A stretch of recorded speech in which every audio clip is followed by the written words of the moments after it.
বেরিয়ে পড়েছি আবার আরেকটা ব্রাইডের উদ্দেশ্যে। আর এই ব্রাইডটা ছিল নকশালবাড়িতেই, বেশি দূর না, আমার বাড়ির আশেপাশেই।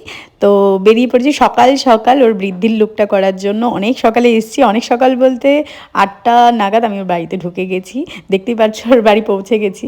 পৌঁছে বেশিক্ষণ ওয়েট করতে হয়নি আমাকে, আমি খুব তাড়াতাড়ি ওর লুকটা কমপ্লিট করেছি। তার আগের ক্লিপগুলো নেওয়া হয়নি। ফাইনাল লুকটা কেমন লাগছে তোমরা জানিও।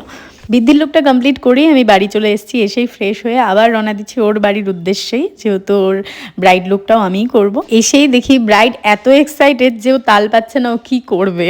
আমি ফটো তোলার জন্য আর সাজার জন্য বিয়ে করতেছি গাইস। আমার বরের কোনো দরকার ছিল না। বিয়ে তো বরই করতে আসবে, এত আয়োজন তো বরের জন্যই। ওই যে বরটা ইসের জন্য, বরটা ভাড়া করে নিয়ে আসছি একদিনের জন্য। শুনতেই পেলে ওর কথা, আর নাচানাচির তো শেষ নেই, কন্টিনিউয়াসলি নেচেই যাচ্ছিল।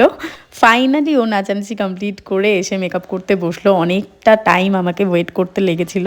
যাই হোক, ওকে ফাইনাল লুকে কেমন লাগছে সকলে জানিও। ওর লুকটা কমপ্লিট হওয়ার পর ওর দিদিকে আমি মেকআপ করেছিলাম, ওকেও কেমন লাগছে সবাই জানিও। ভালো লাগলে অবশ্যই লাইক কমেন্ট করে আমার পাশে থেকো। টাটা।